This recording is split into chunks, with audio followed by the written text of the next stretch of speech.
안녕하세요, 미스터 진입니다.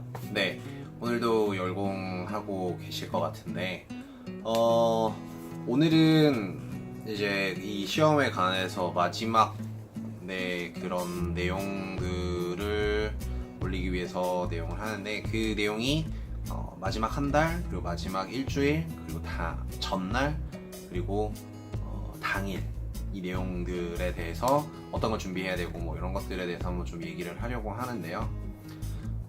제가 공부할 때 어떤 교수님이 해주셨던 얘기가, 이 마지막 한 달의 기간이 이전에 했던 3개월, 뭐 6개월 또는 뭐 오래 공부하신 1년의 기간보다 더 중요할 수 있다.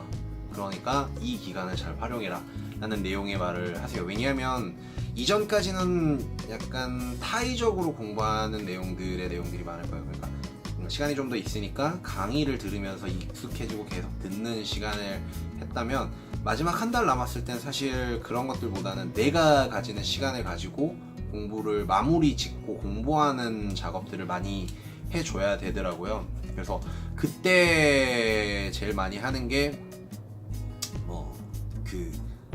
이 한 번 하루에 전체적인 정리를 또 가장 많이 해야 되고요. 하루에 한 과목씩 정리하는 연습들을 많이 해줘서, 그러면 그래야지 하루에 그러니까 일주일에 6과목을 일주일 동안 다 보고, 뭐 마지막 주에는 모의고사를 친다든지 뭐 이런 식의 방법으로 사이클을 돌릴 수 있으니까, 그런 연습을 좀 많이 하셔야 될 거고요.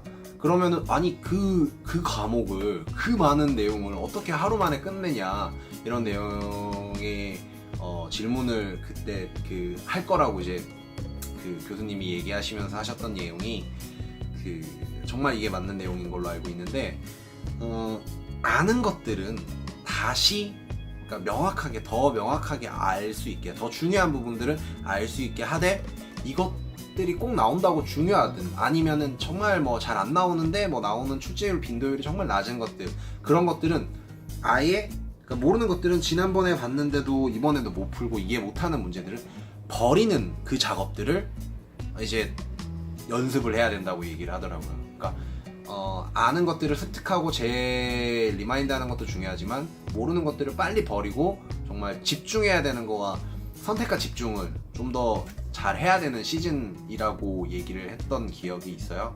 그래서 그런 내용을 좀 잘 지키셔야 할 것 같고요. 그래서 그 한 달간의 기간에서 남은 기간은 포커스를 그거에 좀 많이 맞추시고, 그 다음에 마지막 일주일 남았을 때는 하루에 한 3과목 정도씩을 보는 연습을 좀 하시면 좋을 거예요. 그러니까 하루에 3과목을 볼 수 있는 게 사실은 쉽지는 않아요. 근데 그렇게 해줘야 일주일 남았을 때는 뭐 그 전주면 더 좋고요, 뭐 시간이 남으면. 근데 마지막 일주일에는 그 작업을 해주는 게, 그 작업을 해줘야 실질적으로 하루 남았을 때는 정말 전날에 6과목을 다 볼 수 있고요.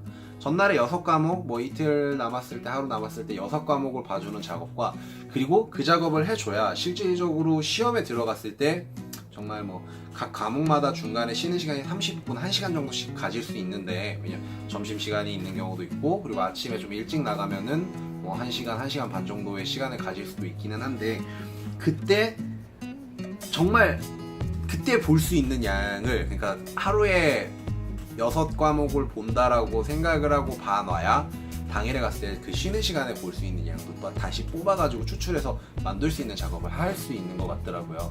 그래서 그런 작업들도 해주고, 그 다음에 전날에는 이제 아시죠? 한 달 뭐 남았을 때, 그리고 일주일 남았을 때는 그 시험의 어떤 그 스케줄 리듬대로 내 몸을 맞춰서 아침에는 한 7시쯤에 일어나서 움직이는 연습을 일주일, 2주 전부터 해주는 것들도 좀 많이 중요할 거고요. 그 다음에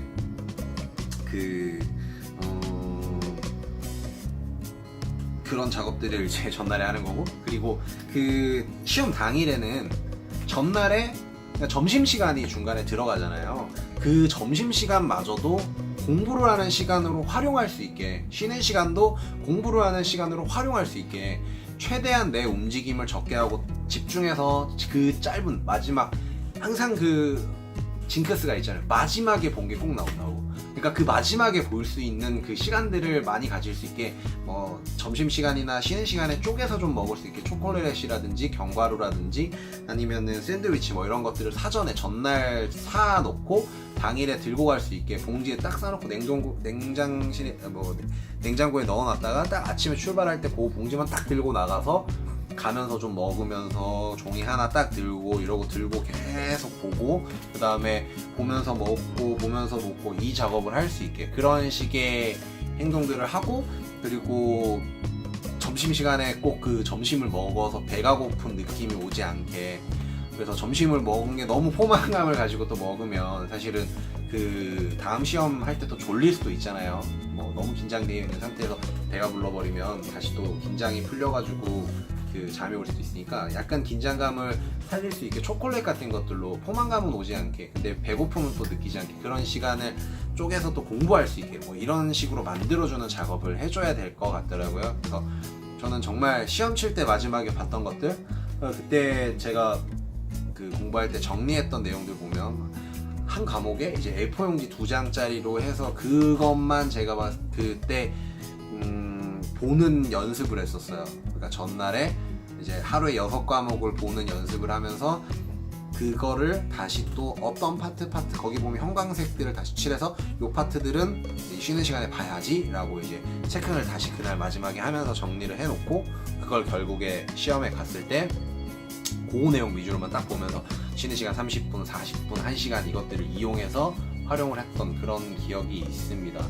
네, 그런 식으로 해서 어쨌건 시험을 봤었고, 뭐 네, 연습도 하는 것들을 많이 하시면 결국에는 네, 일반인들이 다 칠 수 있는 시험인 것 같아요. 그러니까 시간을 이 사람이 이 시험을 위해서 3개월, 뭐 짧게는 3개월, 길게는 1년 뭐 이런 시간을 투자할 수 있느냐 없느냐지, 사실 이게 합격 사법고시처럼 뭐 어떤 분들은 뭐 그런 내용들, 아 이거 왜 이렇게 사법고시만큼 힘들게 만들어놨냐, 100점 맞으려고 해서 그만큼 어려운 거고요. 그만큼 어렵지는 않아요. 60점 맞으려고 하면. 이게 정말 60점까지 가는 노력 대비 시간의 그래프를 그리면 정말 이렇게 가다가 한 70점을 넘어가기 위해서부터 들어가는 노력이나 시간이 정말 이렇게 가팔라지고 힘들어져요. 그러니까 이 들어가야 되는 노력이 더 훨씬 커지는 거죠. 근데 점수는 70점부터 정말 안 오르는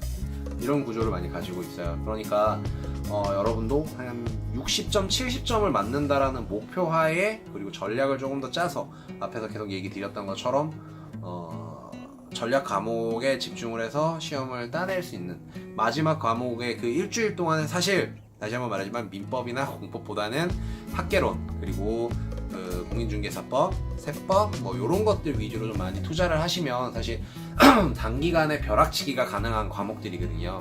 점수가 좀 부족했다라고 하면 여기에다가 집중을 해서 지적법, 공시법 말고 등기법 말고 지적법 위주로 이런 식으로 공부를 하면 점수가 좀 나오는데 이 그래프가 좀 더 효율적으로 하실 수 있을 거예요. 그러니까 마지막 일주일 남았을 때는 내가 아는 공법 내용만 보고 중개사법 위주로 많이 보고요. 그 다음에 그때 제가 공부하면서 이게 마지막에 정리할 때 좋았던 게 아직 있는 것 같아서 보여드리면 최종병기 활이라고 그때 김상진 교수님이 주셨던 내용인데, 이게 뭐 이번에도 해주실지 모르겠는데 마지막 일주일 남았나 2주 남았을 때 이거를 올려주시더라고요. 무료로 올려주셨나 뭐 했는데 한 문제에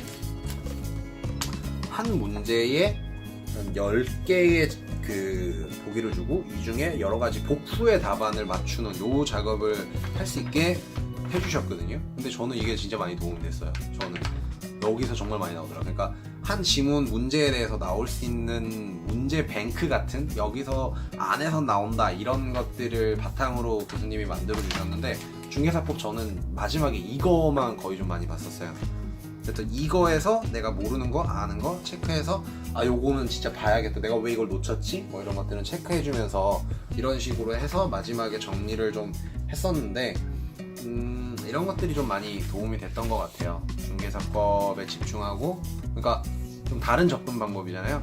한 10개, 그러니까 5개의 지문 중에 하나에 틀린 걸 찾는 게 아니고 전체 10개 지문을 꼼꼼하게 읽어가면서 찾는 거, 이런 것들도 연습을 좀 해주시면 약간 교수님들이 주는 자료들, 본인들에게 맞는 것들. 제가 이것만 방금 보여드렸던 이게 꼭 100% 맞는 자료라고는 얘기는 못 드리고요. 본인한테 맞는 자료들이 좀 있을 건데 그 자료들을 찾아서 효율적으로 자기 걸로 만들어서 공부하시는 거. 그게 제일 좋은 공부 방법인 것 같아요. 네, 여기까지 제가 공인중개사 공부했던 것들. 사실 시간이 좀 많이 지나서 그때는 의욕적으로 첫 번째 내용을 만들어서 앞으로 올리겠다고 하고 시간이 많이 지났어요. 그래서 좀 제대로 된 내용이 제가 올리려고 많이 노력은 했는데 그래도 시간이 지나면서 좀 잊혀졌던 것들도 있겠지만 그래도 큰 맥락 안에서는 내용이 맞을 거고 제가 했던 공부 안에서는 근데 이게 또 제가 했던 게 100% 맞는 이런 내용이 아닐 수도 있는데 본인한테 맞는 방법을 찾아가지고 결국에는 좋은 내 걸로 만들어서 결국에 시험 들어가서 좋은 결과를 받으시길 저 또한 기원하도록 하겠습니다. 공부 열심히 하시고요. 합격하셔서 좋은 결과 꼭 가지시길 기원하도록 하겠습니다. 모두들 화이팅 하십시오. 화이팅!